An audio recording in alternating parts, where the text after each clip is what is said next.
This is the WrestleBread Podcast, bringing you the latest news, recaps, and analysis of AEW and WWE. Get the unique perspective from a wrestling fan of over 25 years. Here's your host, Jaydee.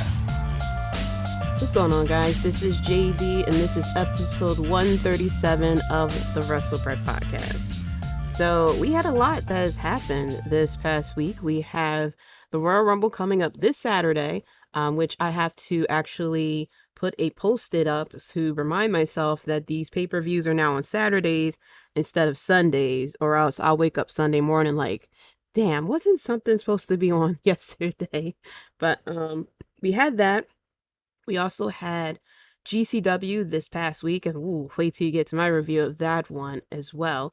Or we also had Beach Break, AEW's Beach Break in Cleveland, Ohio, in the middle of January. Apparently it was 11 degrees up there when AEW was there, and we had a surprise appearance, and it's not the appearance that you thought it was.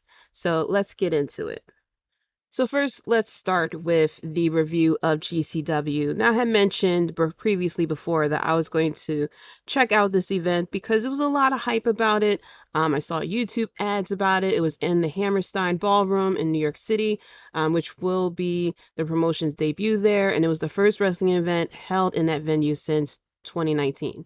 Of course, it's very popular. That ballroom is very popular from ECW, of course. And so I was like, you know what, I'm gonna check it out, give another promotion, another set of eyes and things like that.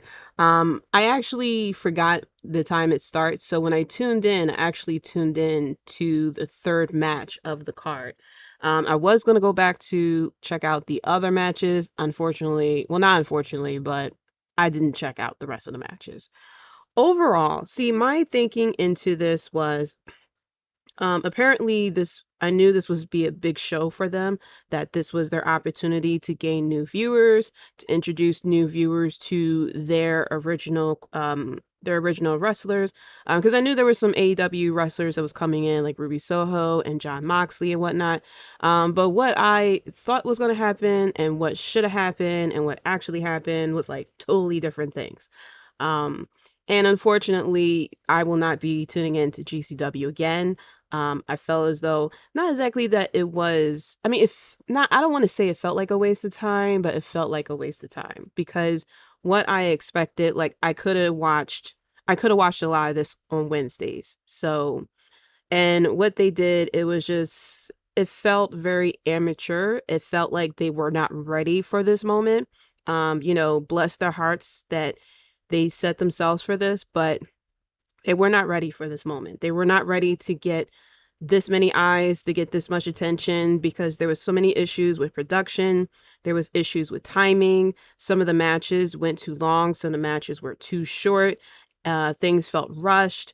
The crowd really wasn't into it. It was just so many issues that happened with this pay-per-view event. And unfortunately, they lost viewers. I'm very interested to see when the numbers come out, how many people tuned into this show.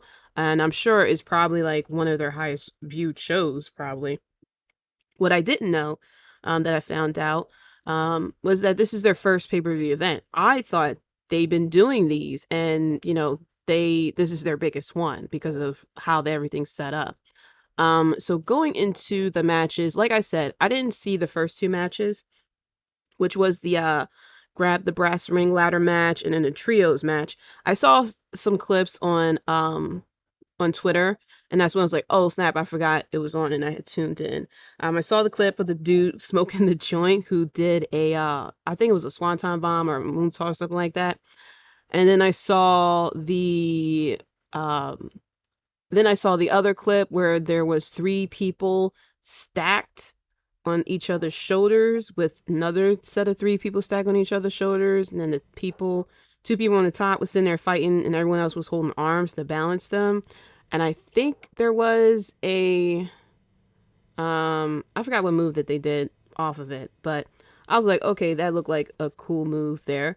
But when I tuned in, it was actually Blake Christian versus Lio Rush, which was a pretty good match. Blake Christian I'm very new to. So he had won the match, what I felt as though was a good call. I think, and I know that Lio Rush had replaced someone. I forgot who it was that he had replaced, but Lio Rush had replaced someone in this match. And this match was pretty good. So I was kind of happy that I tuned in at this point because I heard that the previous two matches weren't really that good. But going into this match, it was pretty good. A pretty good showing for both people, especially for Blake Christian. Going into this next match, first off, Matt Cardona with Chelsea Green versus Joey Janella. So now I see that the crowd really hates Matt Cardona. A lot of people do not like him. I was slightly nervous because I've been to indie shows. I've been to house to hardcore and stuff like that. And I know how the setup is there's no ropes going down the aisle. But unfortunately, my thinking when I saw that, I was like, that might be a problem of not having any type of ropes or any type of barricade to separate the wrestlers from the fans when they come down, especially with Matt Cardona getting the middle fingers and getting booed and stuff like that. I'm like, I hope nobody like smart and, acts like an asshole and do something. I mean, we've seen it with WWE and AEW, people hopping the barricades to get into the ring to attack someone. I'm very happy that this didn't happen with this show, that no crazy ass fan hopped the barricade to get in this match. But this match was fucking crazy. The commentators who I weren't fans of, I don't even know who commentated, but they kept pushing the fact that GCW is all, Joey Janella is GCW and all that other stuff. But I felt as though with this match, this was more about Matt Cardona than it was for Joey Janella. And then 20 people showed up for no other reason. They had Hornswoggle, they had the big dude. I think Marco Stunt was in there. There was and Virgil was there, and then someone else. Virgil was there with Vince McMahon mask, and I was like, wait, I didn't know GCW had beef with WWE, but I guess they did. He came out with the music, and then he revealed himself as Virgil, and I'm like, okay, what is this doing for Matt Cardona and Joey Janella? Do either one of these guys have beef with anyone? But these was just mainly a bunch of run-ins. Even Sean Walton, X-Pac showed up, and I was like, I kind of was happy for that. He looked pretty good. He did a few things in the ring and everything like that. But I was like, what is the point of all this? Why do we have all these run-ins? Are any of these people in stables with Matt Cardona and Joey Janella? I thought this story was about the fact that Chelsea Green, was with Matt Cardona and Joey hit it first or something like that along those lines. But I was very confused about this. And for them to constantly push the fact that Joey Janela was GCW and everything like that, I felt as though the opportunity was missed for Joey Janela to be put over. And plus the crowd reacted a lot more to Matt Cardona than they did with Joey Janela. First of all, this match could have been done in half the time that it took. This match was for almost 20 minutes, which was completely ridiculous. And then on top of that, there was the spot where Chelsea Green had gave Matt Cardona a low blow, and it looked like she was going to help Joey Janela. He was on the top rope, and then she shook the ropes and made him fall. And then come to find out, Matt Cardona's wearing a cup or something like that. And that happened in the middle of the match. And I was like, this is something that should have been closer to the finish, because it's she was going to turn on Matt Cardona and, oh my gosh, she's with Joey Janela and stuff. And then, oh no, she's not. She was actually trolling him. I felt that type of spot should have been closer towards the end of the match instead of in the middle of the match. And then it kind of went nowhere. It laid flat. So this match was a hot mess. It really was.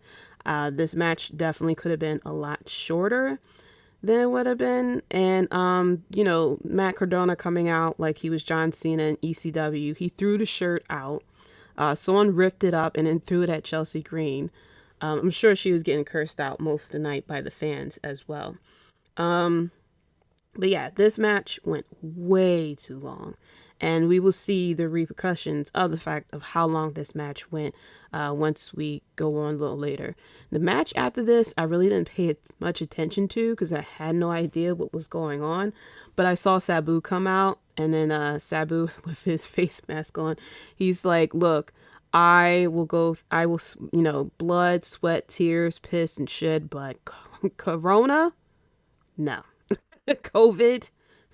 COVID, I'll put on my fucking mask. Thank you very much. And he like stood off to the side. He like kept his fucking distance. He is like, look, 6 feet apart, motherfuckers. Okay. I'll I'll climb up a chair and jump off the fucking top rope and do some crazy shit, but 6 feet, motherfucker. So, I guess, that match served for that. And then we come to the women's match. Now, I was actually kind of looking forward to this match to see what the women's division of GCW was about. Because they did the vignette with Ali where she kind of like recreated the steps that Ruby Soho took when Ruby Soho did her vignette before she appeared in AEW. And she mentioned how this is her dream match. She's been looking forward to go against Ruby Soho. And, like I was like slightly excited about this. I was like, okay, I'm really looking forward to this. And, Ali comes out. She's a big girl and I'm fine with that. Go big girls. But my issue with this match was, I don't know if she's their top girl. I don't know if she's their top female wrestler.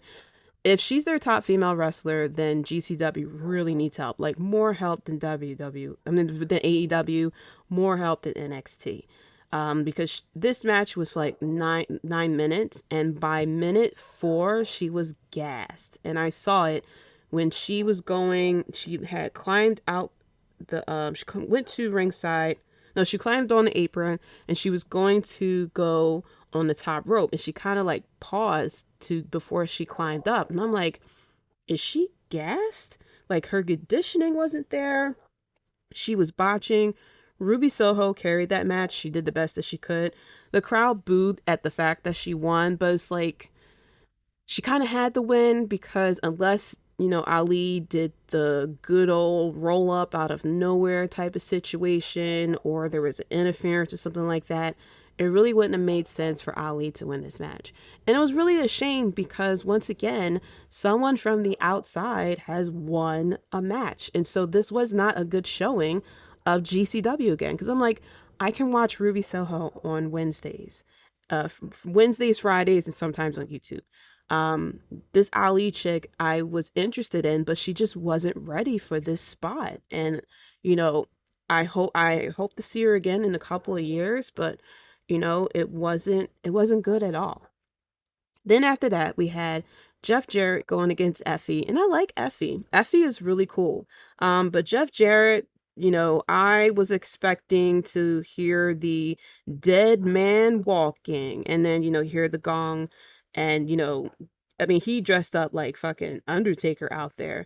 The crowd popped for Jeff Jarrett, as well. And this match went a little longer than the women's match, and I liked Effie. I felt as though he should have won this match, but they went with Jeff Jarrett, which didn't really make any sense. Like I think Jeff Jarrett has connections with GCW if I'm not mistaken, but I feel like Effie GCW, he's actually with GCW, and I feel as though this would have done more for Effie if he was to win this match than Jeff Jarrett. I mean, what the fuck this win does for Jeff Jarrett, except for, I guess, buy him another cool ass cowboy hat or something. So once again, this was not a showing of GCW. This was a showing of people coming from the outside, and using their star power to get views. Then we get to the GCW World Championship. Now, your girl didn't read the fine print for this match. I thought Homicide was the world champion.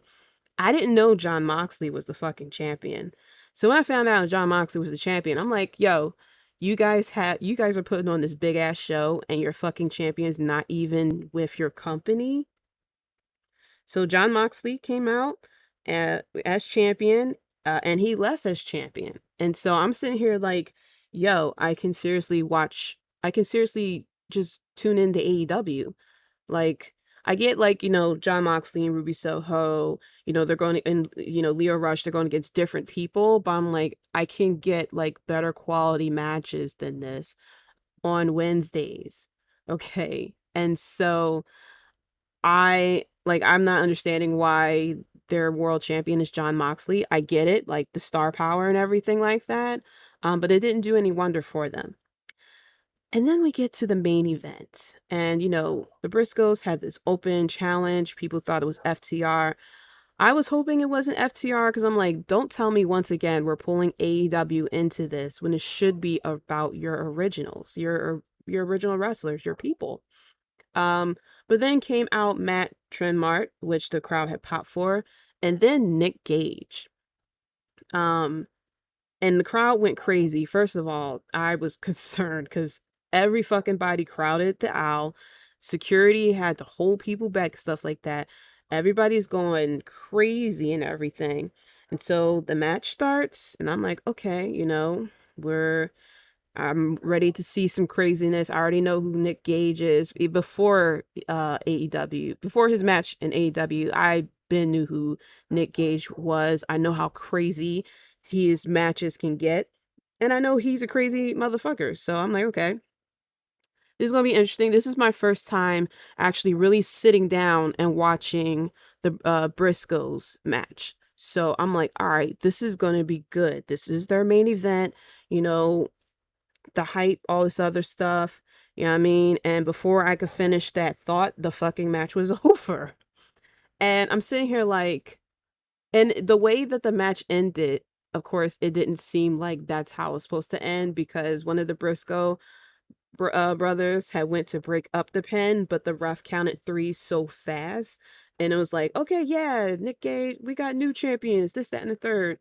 And you see one of the Briscoes like talking to the ref, like, yo, I broke up the fucking pin. And then it was just like fucking chaos from there. Then Nick Gage called out people and people started storming the ring.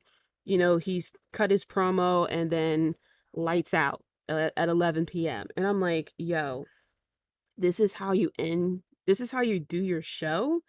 And I'm like, if this is how they do their pay-per-views, I can only imagine how their regular shows will be.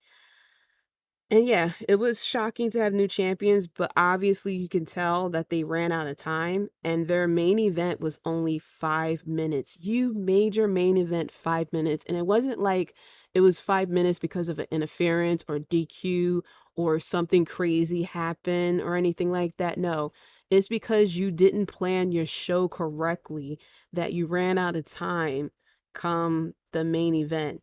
Like, running out of time is something that you do in college when you have a 5-page essay coming up, okay? The essay is due at midnight and you finally starting page 1, word 1 at 11 o'clock. That's what this felt like. First of all, that Joey Janella match could have been cut in half.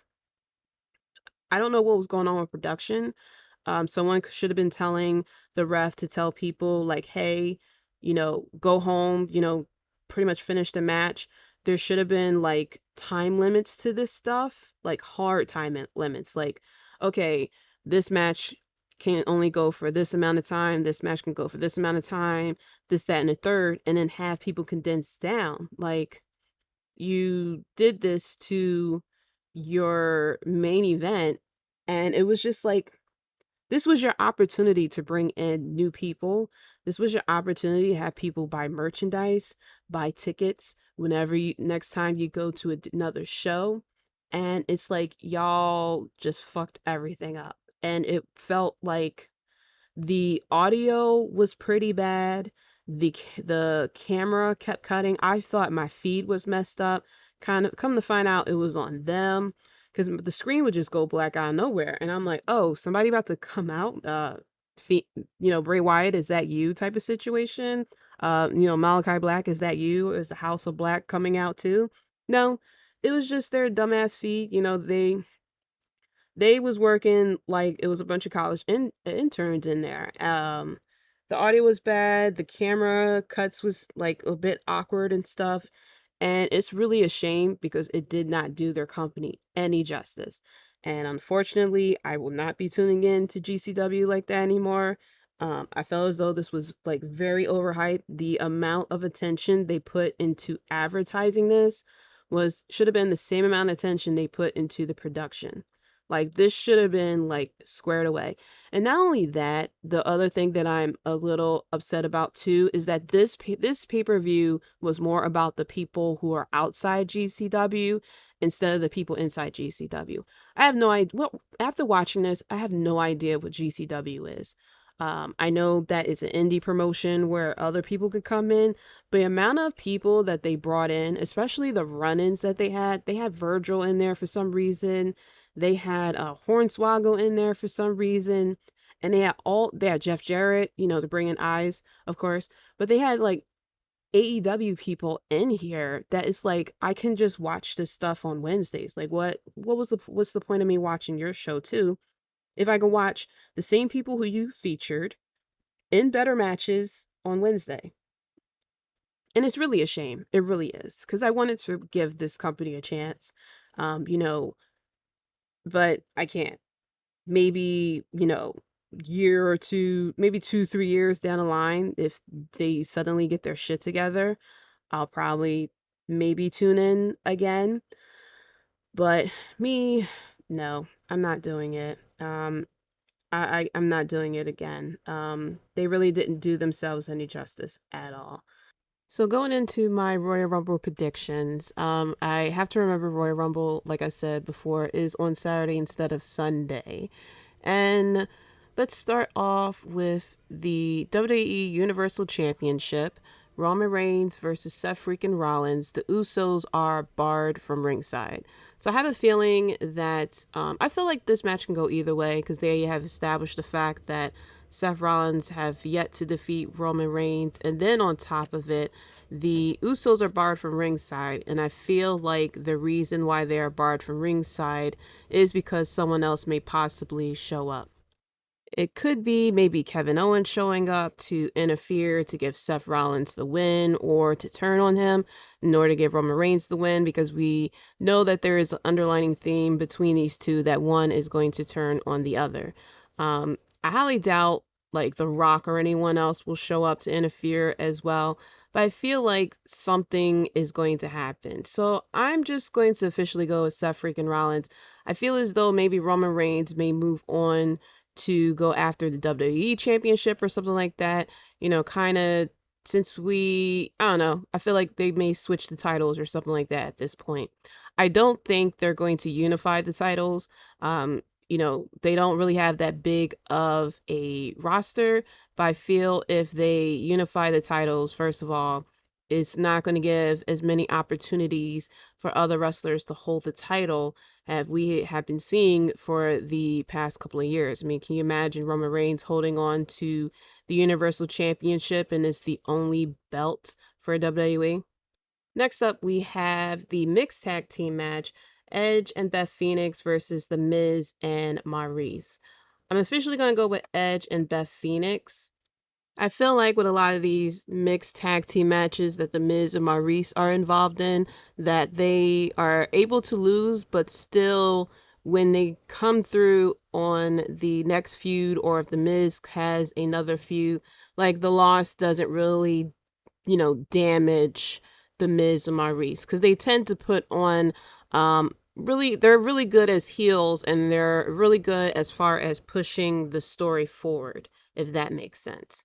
And I'm very excited to see Edge and Beth Phoenix together. I'm surprised that this isn't a match at WrestleMania. I don't know if they have something different for these four or anything like that. But I feel as though if they do decide to continue on with this feud, it's very possible that the Miz and Maryse may win this. Maybe Maryse, attacks Beth Phoenix or something like that. And then they draw this out even further. Or if Edge and Beth Phoenix wins, like my prediction is, that the Miz and Maryse may attack them again and then draw out this feud. My concern is the fact that WWE, they tend, whenever there is a longer feud, they tend to give us too much, to where as though once we get the actual match, we felt like we watched it before. So, they'll team up, for example, Beth Phoenix and Maryse together, a can they coexist type of situation. And by the time we get this match again, It feels like we're like worn out from seeing the four of them, like, interact in the ring so much. So I like what they've been doing so far with this feud. I'm still going to go with Edge and Beth Phoenix here. I think it'll be Beth Phoenix who will take the win, and I think this will be a fun match to watch. Next up is the WWE Championship. We have Brock Lesnar versus Bobby Lashley. And I'm going to go with Bobby Lashley here. I really hope Bobby Lashley wins. I feel like a win for Bobby Lashley will do more than a win for Brock Lesnar. I have a really bad feeling that WWE may go with the safe route and have Brock Lesnar wins this, because whenever they go into WrestleMania, they tend to go what's familiar and what can draw the most attention and the most money. But I feel like Bobby Lashley, he definitely needs this win because Brock Lesnar has done nothing but like really come at my dude's neck. This is a match 20 years in the making. I hope this is a really good match. This is a really good showing between these two. I hope Bobby Lashley will be that dominant, wrestler that we have been seeing for the past year. I'm hoping that in the end, Bobby Lashley going to be like, Bobby Lashley who? The new WWE champ? That's who. I'm really hoping that's what we get. Is it possible that we could get interference here? Maybe, there's a run in here on the attack of Brock Lesnar or Bobby Lashley. I'm hoping we're not getting like Shelton Benjamin and Cedric Alexander again. I'm like very confused at why they went and attacked Bobby Lashley, especially Shelton Benjamin, because I don't remember if they had an interaction after the Royal Rumble. I don't really remember. But I could have sworn the last time Shelton Benjamin, and Brock Lesnar were together was at the Royal Rumble when Brock Lesnar threw him out. You know what? That was 2 years ago. I just realized that was 2 years ago. Damn. Wow. That's what happens when that's the pandemic. That's what happens with the pandemic. That's what the pandemic does to your memory. I completely forgot the year of 2021. So, okay. I hope that Bobby Lashley will win this match and that it will be a clean win. I don't want this to end up like in a DQ or any kind of crap like that. I hope that Bobby Lashley wins this. Clean pin. I don't think he's going to make Brock Lesnar tap out with the Hurt Lock. If he's going to do the Hurt Lock, I think it's going to be one of those situations where Brock Lesnar may pass out. If he makes Brock Lesnar pass out with the Hurt Lock, the stock for Bobby Lashley will go up 20-fold, definitely. So next up, we have the Women's Royal Rumble match. So far, 21 entrants have been named. We have Rhea Ripley, Nikki Ash, Dana Brooke, Carmella, Queen Zelina, Tamina, Shotzi, Natalya, Aaliyah, Naomi, Shayna Baszler, Charlotte Flair, Nikki Bella, Brie Bella, Lita, Michelle McCool, Kelly, Summer Rae, Mickie James, Bianca Belair, and Liv Morgan. So my official pick is going to be Charlotte Flair. However, I have slight thoughts of mine. If Bayley or if Ronda Rousey was to return, I would go with one of them. I think if Ronda Rousey was to return, that she would actually be going against Charlotte Flair. I know a lot of people want her to go against Becky Lynch, but unfortunately with WWE, especially WrestleMania time, they tend to go more with Charlotte Flair with a lot of these big name matches versus with Becky Lynch. I feel like Becky Lynch will be going against Bianca Belair, and I think that Charlotte Flair will go against Ronda Rousey.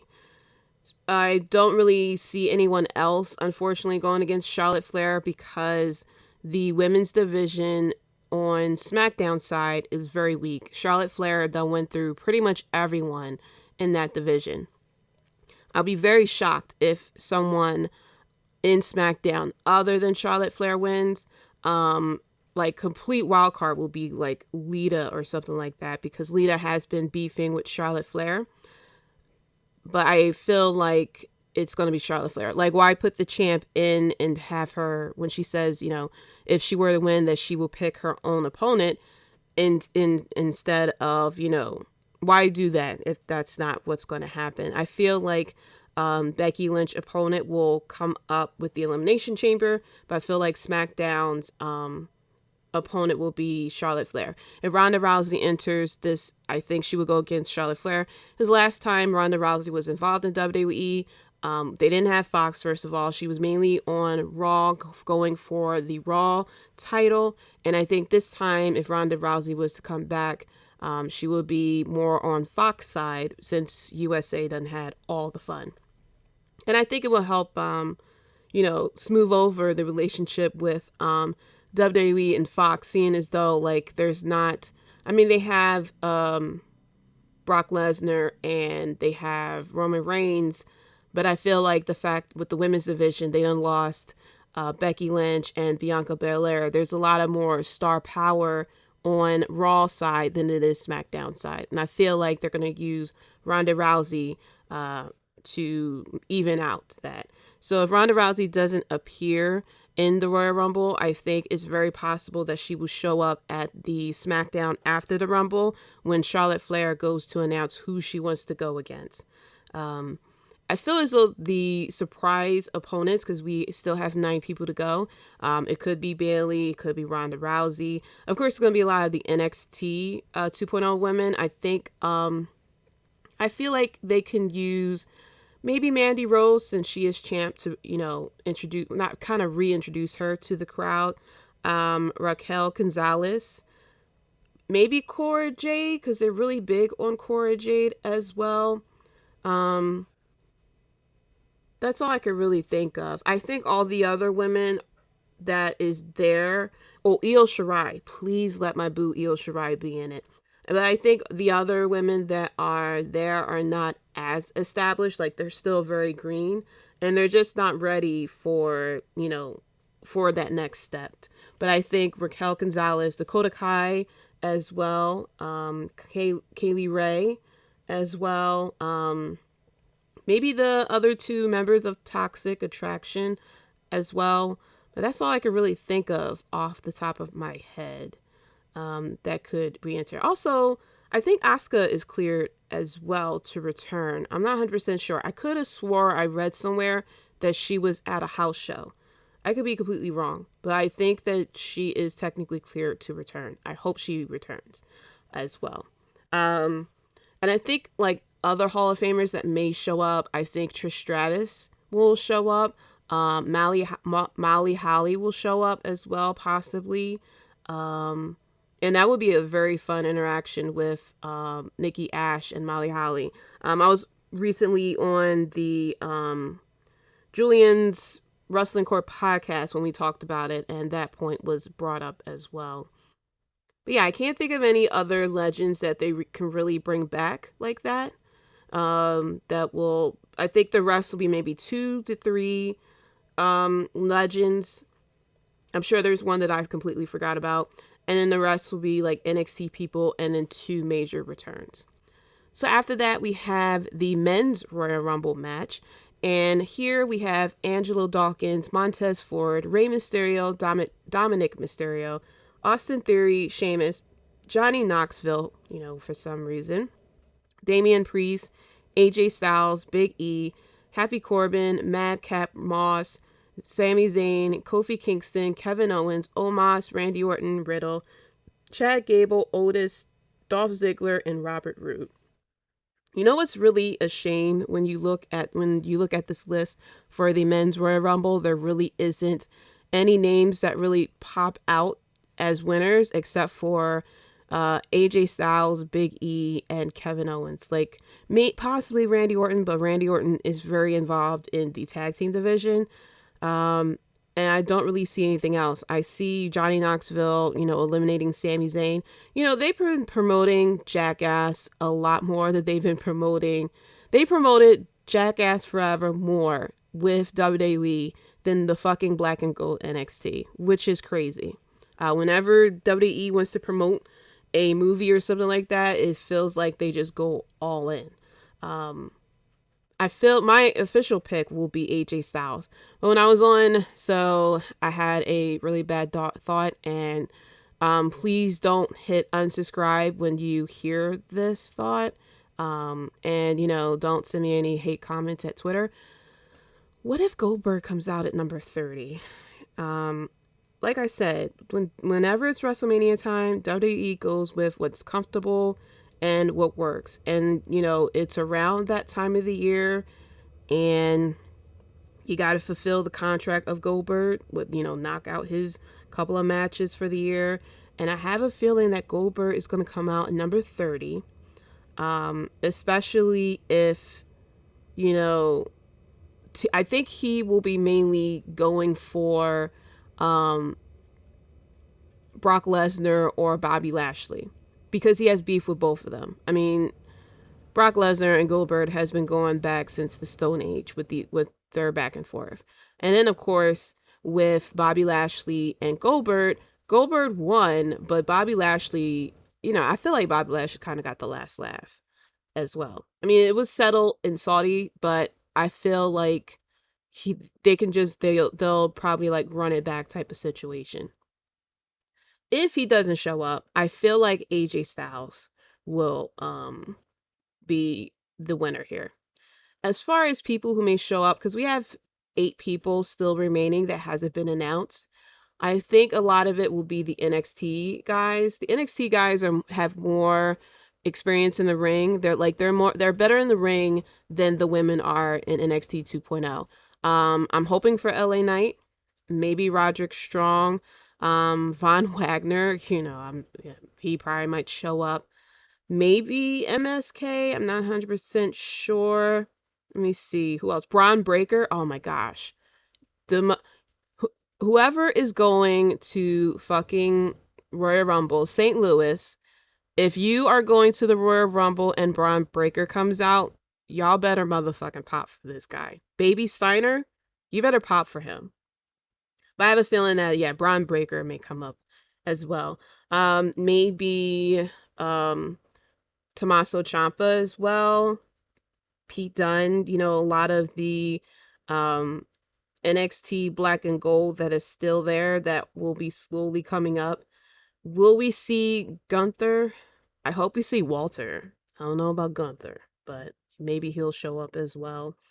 I have a feeling that I think Dominic Mysterio will eliminate Rey Mysterio. I have a feeling of that. And let's see. I think I think the wild card would be if Kevin Owens wins. We all know that Kofi Kingston is going to have a crazy escape. He's going to have a crazy escape to escape from being eliminated. I could have sworn also that there is a rumor out there. I don't know how true it is that Xavier Woods is actually like cleared to return. Maybe he's better than expected or something. He might return. As far as legends returning, now so first of all, going back to the Women's Royal Rumble, Mickie James has revealed that the reason why she was introduced as the Impact Champion was her request. Now I do know that there is a relationship between WWE and Impact, and like I said, I want to see how, if this goes both ways, because WWE will use people for their own thing and like completely ignore it. I want to see if there is really an open door, bring on Moose, do that situation. If there really is a open door concept with them, have him come in, he go against whoever. I don't think he's going to win the fucking Royal Rumble. And I also don't think that CM Punk is returning. I know there's like people that has these wild theories that CM Punk is going to show up. First of all, I know that, people nip things in the bud and return and stuff, but CM Punk, like, if he, I like, it's a cold chance in hell CM Punk will come back. Why the fuck they're going to bring back CM Punk? First of all, they've been muting crowds chanting his name for years, okay? For years. And all of a sudden they're going to bring him back because, oh, you know what? We're cool. You're with another company now. No. And Cody Rhodes isn't going to show up either. That will be very dumb as well because you're the EVP of AEW, your wife is, high up there. Your brother is wrestling in AEW. It makes zero sense for him not only to go and sign with WWE, which people, crazy people have been thinking, but he's not going to the Royal Rumble. And if I'm wrong, then it'll be a great moment in wrestling history. Sorry to say. But as far as legends coming back, maybe X-Pac, maybe Devon Dudley. I don't know about Bully Ray. Bully Ray is not that popular right now. And also fuck him, okay? Fuck that guy. Maybe Devon Dudley. I feel like they're going to be relying on, some legends because they have been asking people to come back like crazy. I think like the legends who are coming back will be like the one-off type of people. Maybe Kane coming back. Let me see. Kane coming back. Corey Graves, I think, will be a surprise since he's been cleared to return back to the ring. Maybe Booker T or something like that. They might as well use Shawn Michaels. He already done broke his retirement and came back into the ring. Let me see who else they could use. Jeff Jarrett would be pretty crazy since we just saw him wrestle a pretty good match in GCW. That would be a little crazy. Kurt Angle, it's, the rumors are floating out there that he may be in St. Louis for the Royal Rumble as well. That's all I can really think of, really. Everyone else, everyone else is either maybe Ted. No, I don't think they'll use Ted DiBiase. I don't know. They're not going to use Ted DiBiase. But yeah, everyone else, anybody else I could think of is either affiliated with AEW or, very unlikely is going to be coming in. Now we did hear the rumor that they asked for the Iconics to come back and they had turned it down, which I kind of don't blame them. Like, you let me go and then now you're going to say, we're not going to re-sign your ass, but can you just come back and do the Royal Rumble because we don't really have enough people in our Royal Rumble? So, yeah. I think as far as the men's Royal Rumble, like, the list doesn't really come off that exciting. And I feel like WWE kind of put themselves in a corner because they tend to rely on the same as usual. And when they try to build up new stars, they don't really they don't really give them the proper treatment. So they could have easily did it with Big E, but unfortunately his title reign wasn't as exciting. With Kofi Kingston, the chase, but generally the chase is much more exciting than the person actually having the title. So, but I feel like they could easily make stars with a lot of these wrestlers, but it's just like it's like a bottleneck effect where it's just like so many people they put at the top and everyone else is like all mid-card or lower card. Like, I don't expect Dolph Ziggler to win. I don't expect Robert Roode to win, Otis or Chad Gable. I don't expect Riddle to win. Randy Orton will be a surprise, but I highly doubt that because he is involved with the tag teams. Omos, I think he will have a very dominant Royal Rumble. I think he's going to have the most eliminations. Kevin Owens, I can see, but I think they're still going to go on with, him and Seth Rollins being friends, and I think that's going to turn into a Mania match. I don't see Kofi Kingston winning because, unfortunately, Kofi Mania has sailed. I don't see Sami Zayn winning. Sami Zayn's been used mainly to promote Jackass Forever. Definitely don't see Happy Corbin or Madcap Moss winning. Big E, possibly, but they really didn't treat his title reign properly, so I don't really have the faith that they're going to treat his title chase, properly either. AJ Styles, he's coming on the rise since he has broke up in the tag team with Omos. Damian Priest is good in the ring, but they've been doing this like Jekyll and Hyde type of character with him. Johnny Knoxville, hell no. Sheamus, no. He's been kind of like there, truthfully. Austin Theory is promising. I highly doubt that he's going to win. I mean, he's just basically there for Vince's like weird, dominatrix type of like, let me talk shit to you and you're going to sit there and like it. He's very promising though. I know that they really like him. I don't think they're going to pull the plug on him just yet. Dominic and Rey Mysterio, I don't think so. Dominic's just not ready for that spot. And Rey Mysterio, while they could easily do it just to do the whole promotion with the video game, I feel like there's other ways that they can promote the video game without giving, without having Rey Mysterio win the Royal Rumble. Angelo Dawkins, no. Montez Ford, that would be a very nice surprise, but I don't see it happening. They really, as far as like with everyone, like we saw with Bianca Belair, there was a build. There was a want for her to get that spot. With the men's Royal Rumble, I don't really see it. So, unfortunately, I think that we're going to have the return of Goldberg. And I can't wait to see people's reactions if that was to happen.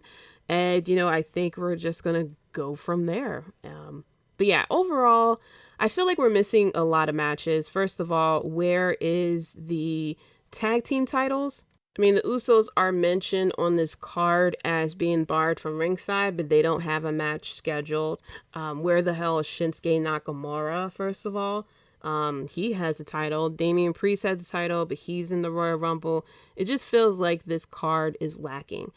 I feel like there's going to be a spot in the Royal Rumble since Dana Brooke has the 24/7 championship. So I feel like there may be a spot where people come to go after her with the 24/7 title and either she gets eliminated or someone trying to go after her eliminates one of the women. I think R-Truth is going to show up and do something in the women's Royal Rumble because he's not even listed for the men's Royal Rumble. So I think there will be a spot of him showing up in the women's Royal Rumble and Akira Tozawa as well to go after the 24/7 championship. But yeah, the Royal Rumble I'm excited for. The Royal Rumble is one of my favorite pay-per-views because of the surprise returns in the Royal Rumble matches.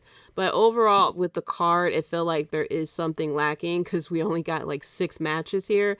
There's no, pre-show match or anything, and not all titles are being defended. I mean, the Raw Tag Team Champions are in the Royal Rumble. The Women's Tag Team Champions are in the Royal Rumble. The United States Champions in the Royal Rumble.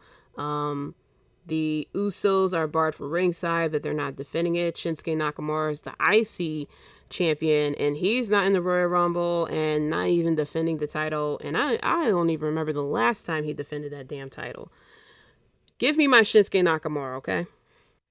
Now, going into AEW's Beach Break, which took place in Cleveland, Ohio, in the middle of January, which I have heard was only 11 degrees outside.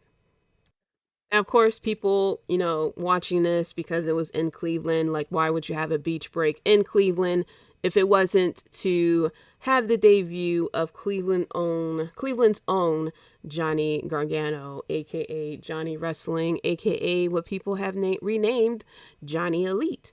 So everybody was waiting for the end of this match. Overall, the AEW Dynamite was pretty good. The debut we had wasn't the one that we expected, but it was definitely appreciated. So going through the matches, first off, we started off with the ladder match between Sammy Guevara and Cody Rhodes. Very surprised we didn't get the entrances here. I'm sure that was because Cody Rhodes probably had a 10-minute entrance that he was looking towards, but, due to TV time, we weren't doing it at all. Very crazy match. It was an enjoyable match. My only question was, why did we do all of this? I mean, Cody Rhodes was only out for maybe, 2 weeks or less. And so there was really no point of having an interim TNT champion. The rumor is because that they had the title announced, and so that's why they did it, to give that promise for Battle of the Belts. But they could have easily have done something else, really. You could have easily explained, like, hey, Cody Rhodes is fucked up, sorry guys, but we got this instead. Instead of doing the whole interim TNT champion like Cody Rhodes is going to be out for a couple of months. It kind of really didn't make any sense. But and then on top of that, for Cody to win this belt and then for it to be given right back to Sammy Guevara, it just felt like all of this was like a slight waste of time. I felt as though, Cody and Guevara could have definitely had, pushed this feud out a little longer. Maybe had, Cody, like, I don't know. I feel like they could have booked this slightly different. But it was still a pretty good match. Both men was a lot of crazy spots. There was the crossroads that was off the ladder. There was the cutter from the ladder as well. Sammy Guevara climbing up the top of the ladder as well. He did a swanton bomb onto Cody Rhodes, who was on the ladder below as well. But it was pretty good, I have to say. All in all, I think Sammy Guevara winning was the correct decision here, since we were going to have this match here. I don't know where we're going to go from here. Like, what are we doing with Cody Rhodes? He done cut this very passionate promo about how he started, AEW, and he built the Forbidden Door, damn it. And, like, where do we go from there? Like, is Cody Rhodes going to further break down? We're going to have this like slow, breakdown of his mental state. He was the champion. Now he's no longer not. He threw out there that he, got the contract he wasn't looking for and stuff like that. And he's like teasing the whole situation of him being a free agent and everything, which I'm going to call it as I see it. It's basically a prop for his TV show for season 2 of whoever is watching it. And with Sammy Guevara, like, where are we going to go from here? We're going to continue doing the open challenges, which I have to say was a lot more effective with Cody Rhodes versus Sammy Guevara. Like, with the U.S. Championship in WWE, when John Cena had it, he was doing the open challenge, and it was very exciting because you didn't know who would come out that week. Whereas though here with Cody Rhodes doing the open challenge, it was exciting as well. But when Sammy Guevara was doing it, I don't know, it just felt like someone walk out on Wednesday, they'll challenge Sammy Guevara. Sammy Guevara will come out, shake the person's hand, and be like, all right, here we go. Like, there's not a lot of excitement to these open challenges. So I'm hoping that now that Sammy Guevara has the title back again, that we will kind of get a bit more excitement with this, but who knows. After that, we have Wardlow, which the booking of Wardlow is chef's kiss. They're slowly turning him heel. He is going over with the crowd like crazy. And all this motherfucker is doing is power bombing people. Like, have someone else do nothing but power bombs, they get completely destroyed. But Wardlow doing it, I don't know what it is with Wardlow and the power bombs, but people are just eating it up. It's in his home. We were in his hometown of Cleveland, so of course they ate it up even more. It was a 2-on-1 match. He sat there and did power bombs on each of them. And, Sean Spears sitting there with the chair and, taking the shots with the chair and everything like that. Chef's kiss. After that, we had the trios match, Chris Jericho, Santana Ortiz versus 2.0 and Daniel Garcia. I didn't really watch the match like this because I had to take care of something, so I didn't really give this match my full attention. However, I'm sorry, Chris Jericho, I know you're a legend, all this other stuff in the original. I'm waiting for Santana Ortiz, baby. Give me them going after the fucking titles.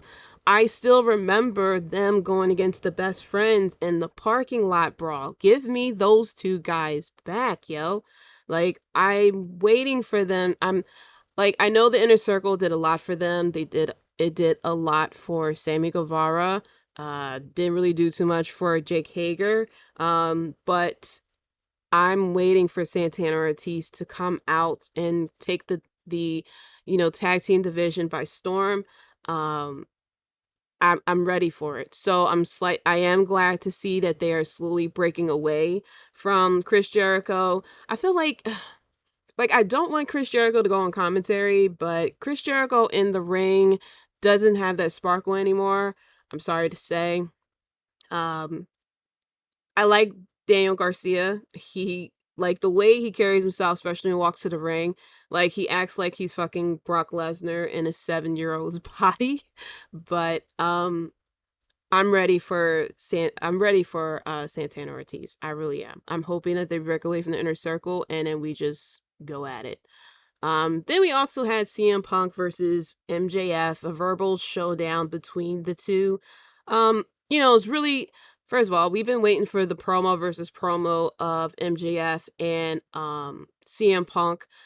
I didn't realize we're going back to Chicago, but we're fucking going back to Chicago. I think they've been to Chicago 10 times in this past year. Like, hot damn, how many people in Chicago got enough money to keep coming to these dynamites? But, apparently that's what they're doing. So, they saw each other in Long Island. Now they're going to see each other in Chicago. And,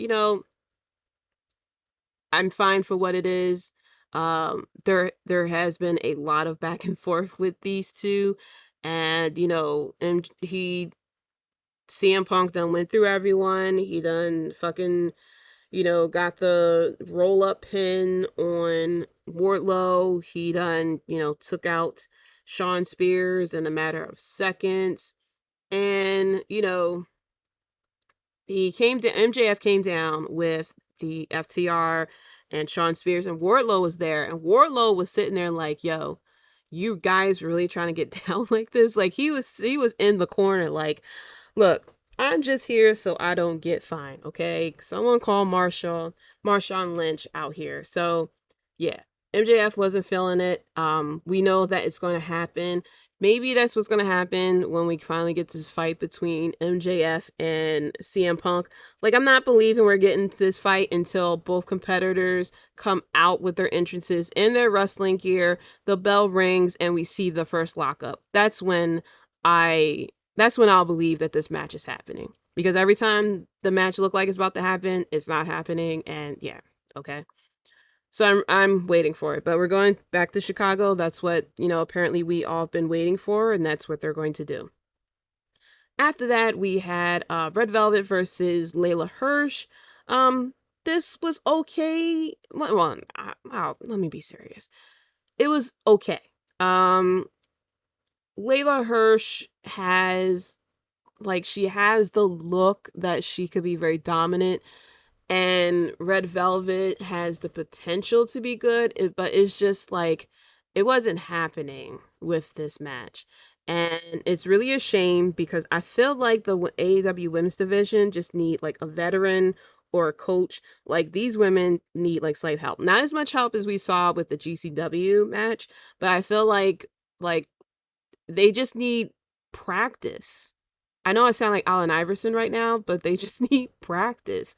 They just need time to get this together. Unfortunately, they don't really have the time because they're on national TV, and Britt Baker needs to face somebody. Like, there's so many times she can go against like Chris Statlander and Ruby Soho and Riho and all the people that they're throwing at her.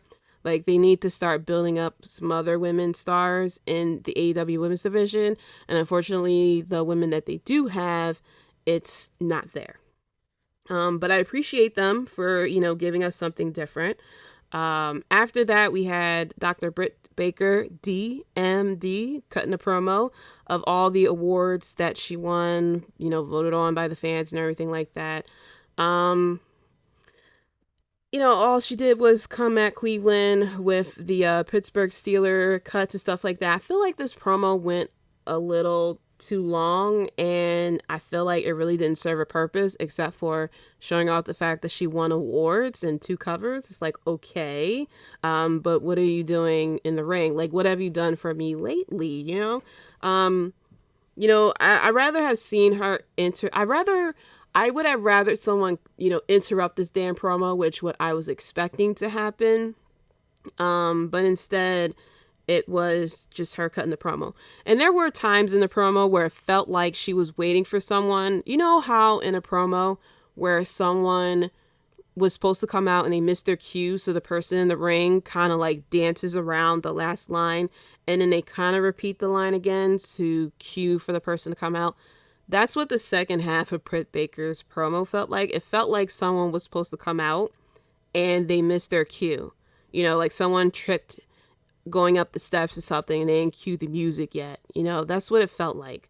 But, you know, her just coming at Baker Mayfield and her saying, she'll give Cleveland a Baker that is winning and stuff like that. And I'm like, well, damn, is she about to go against Baker Mayfield or something? Like, why we keep coming back to this guy? Can you like talk shit about like who you're going to go against next? But, you know, it is what it is. I felt like they needed to fill in the time. And then finally, we get the lights out match, Orange Cassidy versus Adam Cole. Now listen, okay, let me give it to you straight. You can't be naming these matches and then give us something else, okay? For example, with Hell in a Cell match, when you say Hell in a Cell, people have an idea of what a Hell in a Cell match should be. You think of fucking Mick Foley falling off the top of the chamber. You don't really have to recreate the moment, but the intensity have to be there. We've seen Hell in a Cell matches that was pretty good. And we've seen some Hell in a Cell matches where we like, why is this a Hell in a Cell match? And so coming back to this, when you say a lights out match, they have done lights out matches before that was really good and really crazy. I feel like for this match, we could have easily had said no holds bar or falls count anywhere type of stuff. And I think that we would have got what we got tonight. This match wasn't a lights out match. Sorry to say. It was okay. Like when you say lights out, I'm like, all right, you know, it's about to go fucking down. Like Adam Cole went through fucking War Games matches every single year. So I'm like, all right, he's going to fucking bring it. But what we got was like Sesame Street lights out match. Like you're comparing, like I am comparing this to the lights out matches that came before. You know, like, sorry, Adam Cole, your girl had a more violent match than you did. Like, come on. Like, I don't expect, like, blood or anything like that. But damn, like, the lights out match, I'm expecting, like, lights out. I'm expecting craziness. You know, I'm expecting something a little more. I'm a fan of Adam Cole, so don't sit here and think I'm fucking bashing him or anything. But no, sorry, Adam Cole, your girl had a crazier match than you. Okay, I thought you would have a crazy match because this is a lights out, but your girl had a crazier match. But with this match, it was okay as a hardcore, you know, falls count anywhere, no holds bar type of situation.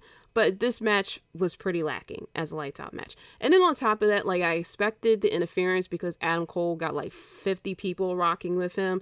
So I expected for, you know, Super Click and Red Dragon to come out. And then, of course, I expected the Best Friends to come out and stuff like that. So when that happened, I completely expected it. Now, a lot of people are coming at Adam Cole because of the way that he's looking. He lost muscle. He was much more ripped in WWE. Oh my gosh, look at the way he's being booked and stuff like that. And I'm like, yo, everyone just fucking calm down, okay? Let's understand something. First of all, when Adam Cole was in NXT wasn't traveling as much as with AEW. If I remember correctly, NXT Black and Gold stayed in Full Sail University, especially when we got closer to NXT 2.0-ish. You know, they stayed in the same place. You had the Performance Center. You eat, sleep, and breathe there. So it was very easy to have a routine, you know, go there, knock it out in the gym a couple of times. I see that now. People are like, oh my gosh, you would think like it's the second coming of a sighting of Elvis Presley with all these photos that people are using to compare him to the way he looked in WWE and AEW. He lost muscle, yes. I feel as though he's like the same shape. I think he lost some muscle. I don't think he lost like 20 pounds or something like that people are making it out to be. But you gotta peep this. When he was in NXT Black and Gold, they stayed in Full Sail. They didn't travel all around the country like they did with AEW, except for the takeovers. That's when you go all over the place. He, had a routine, you break it out, stuff like that. But now you're in AEW, and he done gained the freshman 15. Like, come on, he's comfortable. He is happy right now. He's there with his boys, the Young Bucks. He's there with his boys, the Red Dragon. He got his girl. They're traveling around they're traveling all around and stuff like that. And he lives with Britt Baker. So you don't think that, you're out there with your friends and be like, yo, come with us. Let's go check out this place.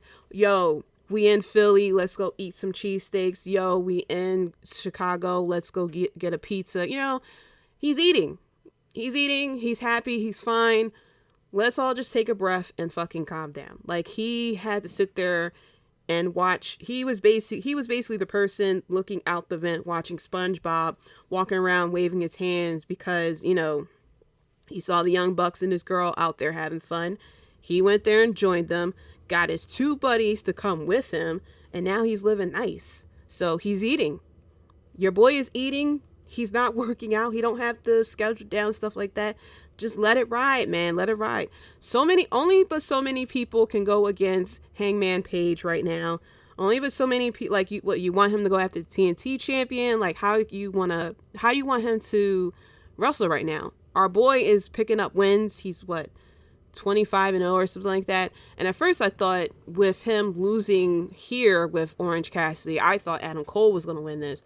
But no, I realized, okay, that's why he called it a lights out match. It's unsanctioned so that Orange Cassidy could win without it hindering Adam Cole. That way Adam Cole is still at the top. Let's everybody calm down. AEW does take a little bit of time to book their shit. But I think Adam Cole is going to be good. Once he gets it down and packed and, they start moving him along towards the top, because we all know he's going to win the title. It's all a matter of when and if, not if.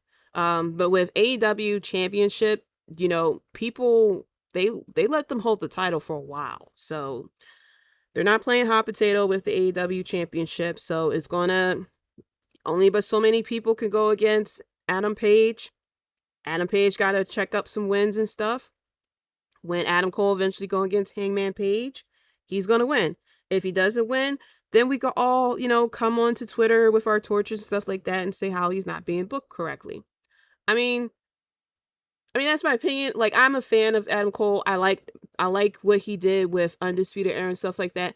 I feel like right now, the fact that Kenny Omega got injured is what really fucked everything up. And I think that is why they're going with Orange Cassidy right now.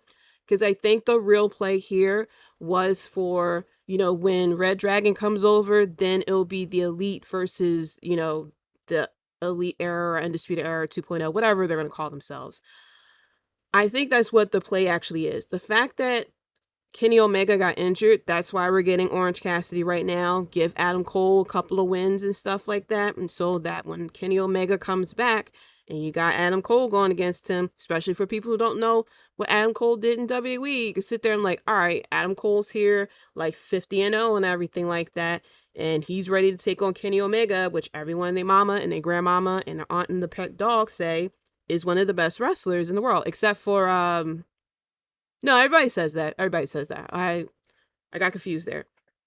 Everybody says, well, no, not everybody says it, but, we know who doesn't say it. But everybody says Kenny Omega is the number 1 wrestler in the world. And so when he goes against Kenny Omega, it will make sense. It will make sense whether he defeats Kenny Omega or they decide to have Kenny Omega win, but we still know it's that match going. So I think everybody needs to calm the fuck down. I'm very patient with Adam Cole. I just think Kenny Omega getting injured is what really messed up things there, because they kept playing the little signs that Kenny Omega and Adam Cole is coming. But like, imagine when we had Undisputed Era and Adam Cole and stuff like that, and let's see, and Johnny Gargano was champion, and it was supposed to be, DIY versus Adam Cole and Kyle O'Reilly in NXT, and then Johnny Gargano lost, and then the belt go to Pete Dunne, But, you know, you realize, like, yeah, they were definitely going to do Johnny Gargano versus Adam Cole. Unfortunately, you know, Johnny Gargano is out. Pete Dunne's the one that got the title. Tommaso Ciampa is beefing it up with Pete Dunne. Who you gonna have? I mean, I know it's not a good comparison, but you put Adam Cole with somebody else. Like, people, the thing is, why people are so upset about Adam Cole is because of Orange Cassidy. People are not understanding, like, people really hate comedy wrestling right now, which is very weird because the people who they really like was nothing but comedy wrestling. People love DX. DX was nothing but comedy wrestling. They really was. People liked, oh man, I had another great example. People like the Hurricane. The Hurricane was straight up comedy wrestling. People had liked, I forgot, I can't even think of who else. There's a bunch of people who people had liked in WWE. You can even say in AEW who are comedy wrestling. When people like Wendy Cho right now. Thank you. Okay. So like everybody calm down. Like Orange Cassidy is over, whether you like it or not, whether you like the comedy wrestling or not. Orange Cassidy is over. If you're in the live crowd, you can sit there on Twitter all you want, but if you're in the live crowd and Orange Cassidy start doing them slow kicks, you're going to pop and you're going to sit there and go, oh, like the rest of the damn crowd. So let's all just stop, okay? If you don't like Orange Cassidy, you don't like Orange Cassidy. But, you know, if he's not your flavor, he's not your flavor. But don't put down comedy wrestling like you wasn't laughing it up. Like you're not rewatching shit on the Peacock or on YouTube and stuff, laughing it up. So let's all just calm down, okay?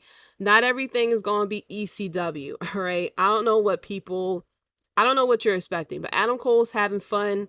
He's getting wins. I can see if Orange Cassidy was kicking his ass the whole time. I could see if the best friends was like winning and stuff, which I thought was happening with everybody complaining until I really thought about it. And I was like, wait, Adam Cole's been undefeated this whole time. So like he's being booked, even though it's comedy wrestling. I think Adam Cole is the type of person that can definitely handle it. And maybe he wants to do something like this. Like I feel like wrestlers have, maybe not. All right, I'm about to say something that may not be true, but I feel like maybe Adam Cole has a little bit of, not power, but some type of opinion on how he's being booked. Maybe he doesn't really want to do like a serious feud right now. Maybe he really wanted to go against Orange Cassidy and he's having the fucking time of his life right now. Like, you know, if you're really upset about the way he's being booked, like, get your coins and start your own wrestling company and pay up Adam Cole to, wrestle whatever serious ass match you're going to do with the serious ass storyline. I feel like he's going to be okay. I really do. Also with this match, we had the famous Danhausen show up, which I'm a fan of. I found him on Twitter, and I became a fan of him. So I'm very happy that he is with AEW.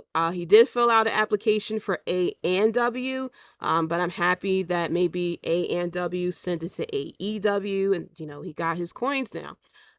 Also too, another thing with AEW, they're doing slightly good. I know I said I wasn't going to talk about ratings, but they're doing good. They've been hitting around a million since they moved to TBS. So it could be because of all the hype with the possible returns, with, Jon Moxley coming back, and, the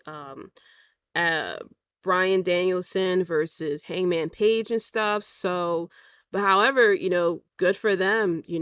AEW right now is doing what they can to keep things going.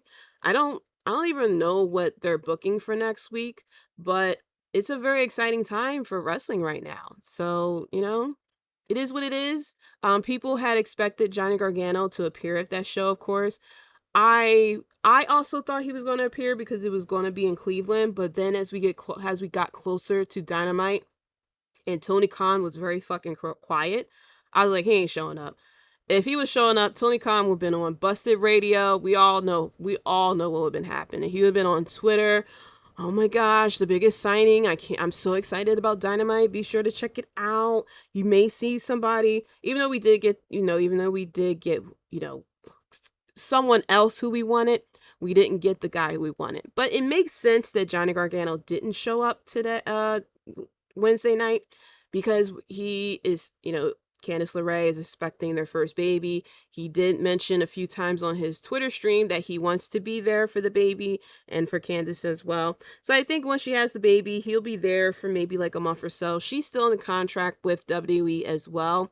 And I think once that is over, and they decide what they're going to do once Candice LeRae have to go back to WWE, I think that's when they'll, discuss about AEW and stuff like that. Because either like, even though she's in NXT, so it's not as, strenuous on her, it's not as strenuous on her scheduling than it would be with Johnny Gargano if he was to go with AEW, because he'll be traveling around the country a lot more than she would, because, with NXT 2.0, they stay up in Florida.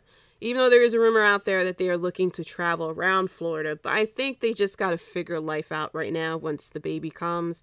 So, let's just enjoy wrestling for what it is right now. Unless you're watching GCW, then you probably won't be enjoying it. Sorry if you like GCW, that's your flavor. I'd rather drink a different Kool-Aid. Sorry. That Kool-Aid didn't have enough sugar in it. I need Kool-Aid with enough sugar. So that's it for the WrestleBread podcast. Thank you so much for listening. Shout out to Julian Rob Bass from Wrestling Court Podcast and AlternativeMinds.com.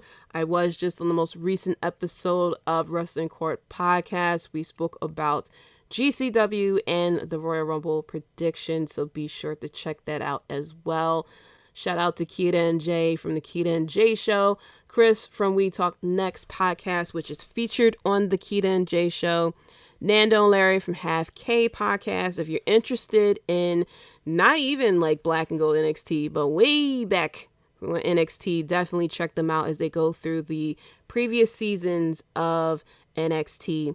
Devin Hafiz from Clark Street Wrestling Podcast as well, who will be coming up on 3 years, so congrats to them. Be sure to check them out. Be sure to check out Straight Talk Wrestling as well. Great interviews over there as well. Be sure to check out Circle of Debate. Been listening to their past couple of episodes. Very hilarious, their recaps and everything, so be sure to check them out. Also, be sure to check out Top Rope Wrestling Podcast as well. A couple of laughs over there. And also check out Jofo in the Ring. I had listened to a previous episode of theirs as well. Definitely funny. I think I had tweeted about it too. I think it was last week. And also check out Marks with Mikes as well. What's coming up next week will be a review of the Royal Rumble, and we'll be looking towards the Elimination Chamber in Saudi Arabia. So, and whatever happens, the fallout of Beach Break with AEW, what is going to happen next with Sammy Guevara as well. Be sure to hop on Twitter and follow me at JDC137. That's JAYDEE, the letter C137. You can also follow the podcast on Twitter at WrestleBread. You can click the links in the profile to get access to the Instagrams, the podcast Facebook. Also, there's a TikTok out there, which I definitely need to work on, and the YouTube channel. Right now, it's still the audio episodes. I haven't really been, I know I've been saying I'm going to work on it, and I'm going to eventually work on it, but I thank you for your patience with all of that as well. Be sure to leave a review. Let me know your thoughts, who you think is going to win the Royal Rumble. Do you agree with my picks? Are you going to be happy if Goldberg is number 30? Are you going to be upset? And if you are, please tweet it out and please record your reaction so I can laugh at it or cry along with you. That's it for the Wrestling Court Podcast. And until next time, guys, peace.